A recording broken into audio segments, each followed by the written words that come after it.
Papers, ठीक है। मतलब 2014 से लेके और अब तक, 2014 से लेके अब तक जितने भी मतलब हमारे मेंस के क्वेश्चन पेपर्स हैं, मैंने क्या किया था, देखो जीएस 4 का तो हम लिख नहीं सकते क्योंकि उसमें केस स्टडी है तो हम हाथ से नहीं लिख सकते, लेकिन जीएस 1, 2, 3 मतलब मैक्सिमम आपको 2 से 3 घंटे लगेंगे कि आप उसको लिखेंगे अपने हाथ से। लेकिन जब आप लिखेंगे तो आपको एक पैटर्न पता चल जाएगा कि ऐसे ऐसे यूपीएससी क्वेश्चन पूछता है। पहले आपके पास सिलेबस है, उसके बाद आपके पास क्वेश्चन पेपर है, तो आपको पता चल जाएगा कि ये वाला सिलेबस है और इसमें से यूपीएससी ऐसे क्वेश्चंस फ्रेम करता है, ठीक है। तो प्रीवियस क्वेश्चंस आपके पास होने चाहिए और अपनी राइटिंग में, ठीक है। ज्यादा टाइम नहीं लगता है, 2 से 3 घंटे लग जाएंगे, ठीक है। लेकिन उससे आपके मतलब आपको एक आइडिया हो जाएगा मोटा मोटा कि मतलब ऐसे मतलब यूपीएससी ऐसे क्वेश्चंस पूछता है, ठीक है। उसके बाद तीसरे नंबर पे आएंगे हम सोर्सेज।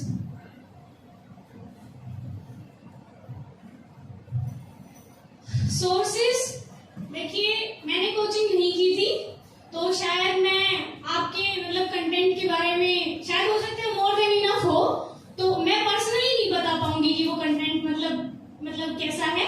लेकिन मुझे ऐसा लगता है एक बार जो आपको कंटेंट मिल गया आप उस पर स्टिक रहिए, मतलब ज्यादा रिसोर्सेज कलेक्ट करने के चक्कर में मत पड़िए। वो ही ध्यान रखना है, 1 साल में करना है ना, तो ज्यादा रिसोर्सेज पड़ेंगे तो मुझे लगता है कि थोड़ा सा वो बिखर जाता है। फिर अपने रिसोर्सेज जितने ज्यादा हो सके कम रखिए, मतलब जितना आप कम रख सकते हैं उतना कम रखिए, क्योंकि ज्ञान मतलब ज्ञान ऐसे नहीं है कि मेरे से ज्यादा बहुत ज्यादा ज्ञानी लोग हैं यहाँ, लेकिन नहीं हो पाता है। बस हमें क्या करना है कि जो यूपीएससी की डिमांड है उसके हिसाब से तैयारी करनी है, ठीक है। तो रिसोर्सेज ज्यादा कलेक्ट नहीं करने, थोड़े रिसोर्सेज रखने हैं, लेकिन मल्टीपल टाइम्स रिवीजन करना है। तो रिसोर्सेज आपके पास होंगे ही, मेरे रिसोर्सेज मैंने बता दिए हैं बहुत जगह, तो आप मतलब देख सकते हैं। लेकिन बस ऐसे नहीं कि ये भी ऐसा होता है कि हम देखते हैं कि सामने वाला ये पढ़ रहा है, हमने नहीं पढ़ा तो हाय क्या हो जाएगा, ठीक है। ऐसे नहीं, ठीक है। जो हमारे पास है उसी पे स्टिक रहना है और मतलब मल्टीपल टाइम्स रिवीजन करना है, ठीक है। सोर्सेज आप देख लीजिएगा, मतलब ऑनलाइन भी और ऑफलाइन भी। ऑफलाइन तो आपके पास मिलता ही होगा, यहाँ से जो भी आपके पास रिसोर्सेज है। ऑनलाइन 1-2 वेबसाइट है वो मैं आपको बता दूंगी, जैसे आप राज्यसभा देख सकते हैं। लेकिन देखिए मैं बता दूंगी बहुत सारे रिसोर्सेज, लेकिन होता नहीं है कुछ वो रिसोर्सेज मैंने भी खूब सुने टॉपर से, लेकिन राज्यसभा देखा नहीं मैंने कभी ठीक है। लेकिन बस ये है कि हाँ कभी कभी जैसे लगे कि थोड़ा सा फ्री टाइम है और कुछ पढ़ने का मन नहीं कर रहा है, तो आप ऑनलाइन ऐसे कोई डिबेट सुन सकते हैं, जैसे इंपोर्टेंट टॉपिक्स जो चल रहे हैं उस पे। तो उसके लिए मुझे लगता है आकाशवाणी पे जो आता है मतलब वो थोड़ा सा सुन लेंगे तो मुझे लगता है बेनिफिशियल, ठीक है। क्योंकि मैंने जो नहीं किया मुझे लगता है कि मुझे करना चाहिए था, वो भी मैं आपको बताऊंगी, तो आप वो भी कर लेना, ठीक है।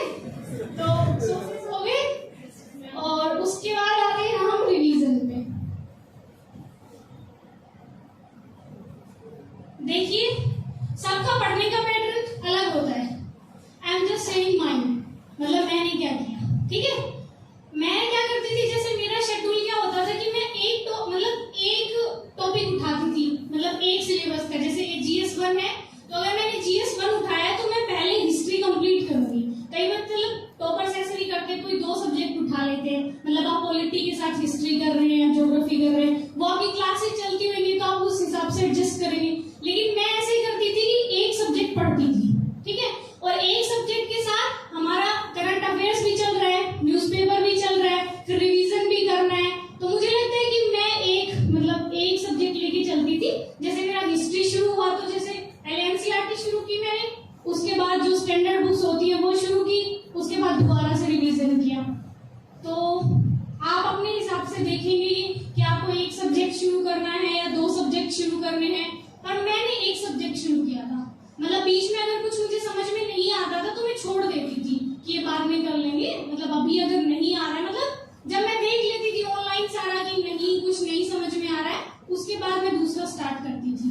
तो आपके पास तो टीचर्स हैं, आप तो मतलब आपस में दोस्त भी सारे यूपीएससी वाले हैं, तो मतलब फ्रेंड से भी हो सकता है, टीचर से भी हो सकता है आपका मतलब जो भी डाउट हो, ठीक है। और उसके बाद मैं थोड़ा प्रीलिम्स मेंस और ऐसे करके बता देती हूँ थोड़ा सा। सर ये इरेज कैसे होगा?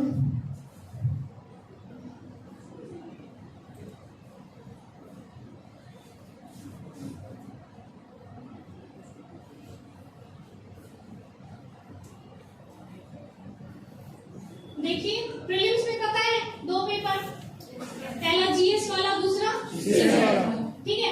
अभी प्रीलिम्स आप सब देंगे ना इस बार 24 में? नो 24 कोई देगा, कोई नहीं देंगे, ठीक है। पहला पेपर जीएस वाला, ठीक है, और दूसरा पेपर सीसेट।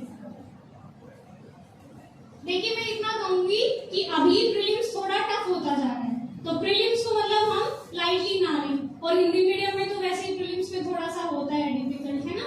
तो प्रीलिम्स को आप एकदम छोड़े ना, पूरा फोकस रखें। मेंस पे तो रखना ही है क्योंकि रैंक कोई बनाएगा, लेकिन प्रीलिम्स को हल्के में नहीं लेना, ठीक है।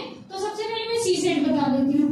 देखिए सीसेट, क्योंकि मेरा साइंस बैकग्राउंड था, मेरा मैथ्स ठीक था, मेरी इंग्लिश ठीक थी, तो शायद मैं उतना कंफर्टेबल नहीं हूँ सीसेट के लिए, लेकिन आपकी क्लासेस चलती होंगी तो सीसेट आप देख लीजिएगा। मतलब सीसेट में वैसे भी क्वालिफाइंग ही है, लेकिन वैसे कोई हल्के में नहीं लेना है ना। बच्चों को मैंने देखा है, कई बच्चे मतलब मेरे साथ देते हैं जिनका जीएस में 120 स्कोर हो रहा था और सीसेट नहीं हुआ। तो ऐसा नहीं करना है कि सीसेट को एकदम लाइटली लेना है, ले लेना है। सीसेट भी पढ़ना है, लेकिन पता है ना क्वालिटी मतलब इसी से बनता है, लिस्ट इसी से बनेगी, तो इस पे फोकस रखना है, लेकिन इसको भी साथ साथ लेके चलना है। तो सीसेट के लिए थोड़ा सा मैं नहीं बता पाऊंगी, लेकिन बस यही है कि मैं ऐसे करती थी सीसेट में कि मैक्सिमम मैथ्स वाले क्वेश्चन सोल्व करती थी। मैंने तो अपने नंबर नहीं देखे, लेकिन बच्चों ने देख लिए कि दिव्या मैम 1-2 नंबर से हुई है, 3 नंबर से हुई है, तो मतलब होना ही है, बस क्वालिफाई करना है, उसमें टॉप थोड़ी करना है। तो बस मैंने ऐसे किया था, मैक्सिमम मैंने मैथ्स वाले क्वेश्चन अटेम्प्ट किए थे, ताकि मतलब मेरे एकदम आंसर निकल गए थे, तो मुझे पता था ये ठीक ही है। तो मैं अटेम्प्ट भी ऐसे ही करके आई थी, एकदम मतलब ऐसे करके कि हाँ बस पास होना है, क्वालिफाई करना है, और वही। तो सीसेट का आप देख लीजिएगा। मैं जीएस का बता देती हूँ थोड़ा सा। देखिए 100 क्वेश्चन आते हैं, ठीक है।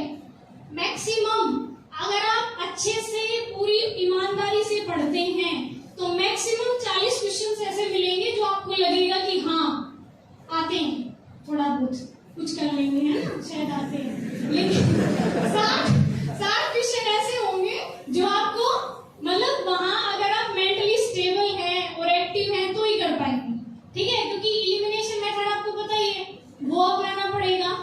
और जितना हमने पढ़ा है, देखिए यूपीएससी थोड़ा सा अब डायनेमिक हो रहा है, मतलब इंटरकनेक्टेड करके पूछता है। जैसे करंट में अगर कोई न्यूज चल रही है तो उसका वो बेसिक पूछेगा, उसकी हिस्ट्री उठा के पूछेगा।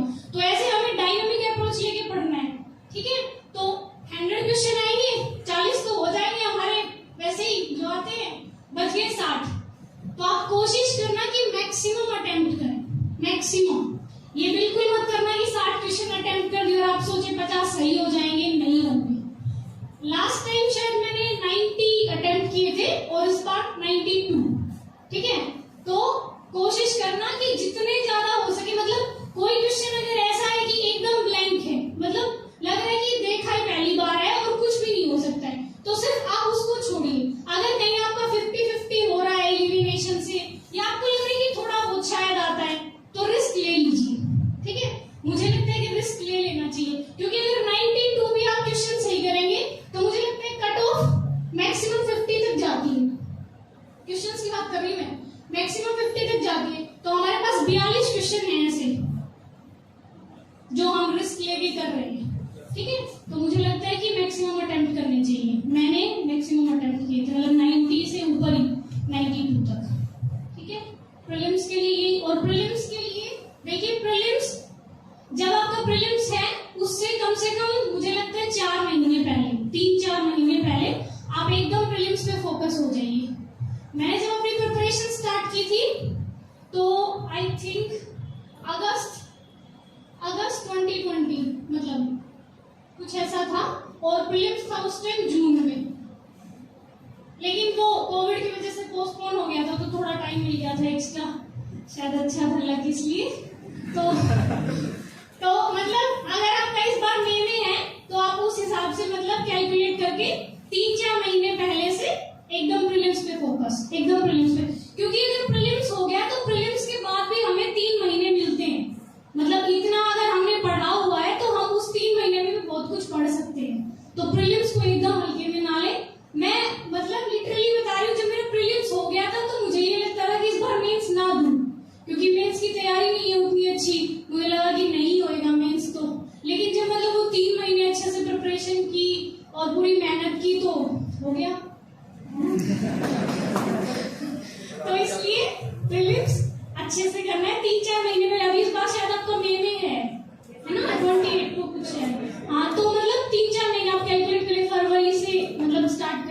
प्रीलिम्स की पढ़ाई, मतलब एकदम प्रीलिम्स पे फोकस हो जाए। देखो सिलेबस तो सेम ही है, कुछ अलग नहीं है, सोर्सेज भी हमारे सेम ही है, वही न्यूज़पेपर वही बेसिक, लेकिन थोड़ा सा बस अप्रोच चेंज हो जाती है। प्रीलिम्स में थोड़ा सा फैक्चुअल हो जाते हैं, वैसे अब तो थोड़ा सा वो और भी डायनेमिक पूछने लगे कॉन्सेप्ट को घुसा के, लेकिन फिर भी मुझे लगता है कि मतलब थोड़ा सा बस अप्रोच चेंज होएगा, पढ़ाई आपकी वही रहेगी, है ना। तो प्रीलिम्स आप 3-4 महीने पहले से शुरू कर दीजिए ना। और प्रीलिम्स के लिए जो मतलब स्पेसिफिक मैंने किया, देखिए ज्यादा नोट्स मत बनाइएगा। जैसे आप न्यूज़पेपर पढ़ते होंगे डेली, कौन सा पढ़ते हैं? ना हिंदू, इंडियन एक्सप्रेस, मतलब इंग्लिश का पढ़ते हैं ना? नहीं पढ़ते।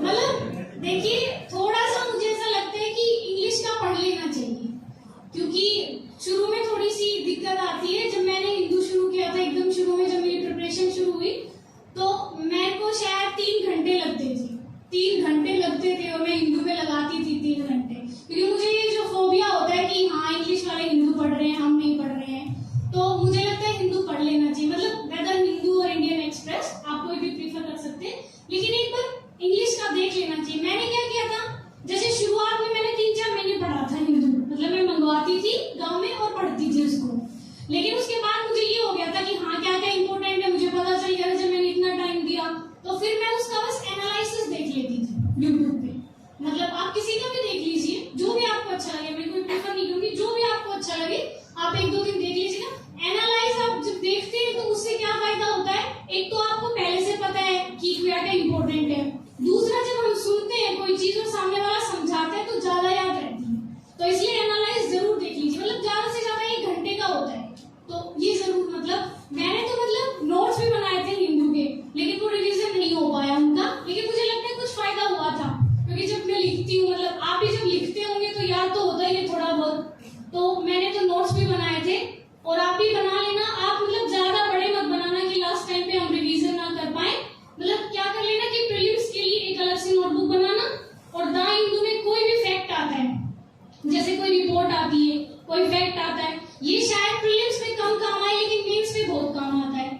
मेंस में दिक्कत यही हो जाती है कि पता तो होता है हमें क्वेश्चन, लेकिन दूसरों से अलग बनाना है। अब अलग बनाने के लिए कुछ फैक्ट चाहिए, डाटा चाहिए, तो जो आप हिंदू पढ़ेंगे उस टाइम आप मतलब राइट डाउन करेंगे, वो आप मेंस में यूज करेंगे। तो इसलिए हिंदू में से फैक्ट और डाटा आपको नोट डाउन करनी है, अलग से एक कॉपी बना लीजिए उसके लिए, ठीक है। और एक प्रीलिम्स के लिए क्विज मुझे लगता है थोड़ा सा जरूरी है, मतलब मैंने बहुत की थी ऑनलाइन भी, टेस्ट सीरीज तो मैं बताऊंगी बाद में, क्विज भी मैंने की थी ऑनलाइन, दृष्टि की वेबसाइट पे भी आती है, आप वहां देख लीजिए, या कहीं भी जहां भी आपको अच्छा लगे यूट्यूब पे।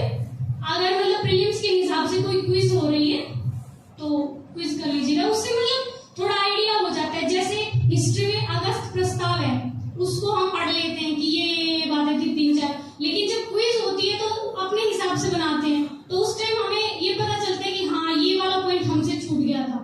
ये रक्षा की जगह वो विदेश लिख देते हैं, और मतलब संविधान सभा में किस किस को शामिल करेंगे तो थोड़ा सा घुमा फिरा देते हैं। तो जब हम क्विज करेंगे तो पता चल जाएगा कि शायद ये पॉइंट हमसे छूट गया था, तो इसलिए क्विज जरूरी है, ठीक है। और टेस्ट सीरीज प्रीलिम्स से मतलब मैंने ही शायद 60 लगाए होंगे, 60 मतलब टेस्ट किए थे मैंने, ऐसे तो नहीं दिए कहीं टेस्ट, मैंने मतलब ले लिए थे वहीं से, और मतलब प्रिंटेड, और मैं बस कर लेती थी और फिर मैच कर लेती थी, और फिर उसका जो भी सॉल्यूशन था, जो मुझे नोट डाउन करना होता था वो नोट डाउन।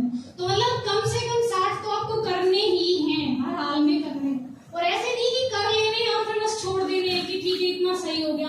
मतलब करने के बाद हमें उसका सॉल्यूशन भी देखना है, ये भी देखना है कि कहाँ गलती हुई, कौन सा हमें नहीं आया, कौन सा आया। तो मतलब 2 महीने पहले अगर आप डेली भी एक टेस्ट करेंगे तो 60 मतलब मोर देन इनफ है, इतना ठीक है। तो प्रीलिम्स के लिए इतना ही। आपको कुछ पूछना हो प्रीलिम्स के लिए, स्पेसिफिकली प्रीलिम्स के लिए, कि घबराहट होती है ऐसा कुछ? पर आप तो सब नए बच्चे हैं, पहली बार जाएंगे शायद, है ना प्रीलिम्स देने। कुछ पूछना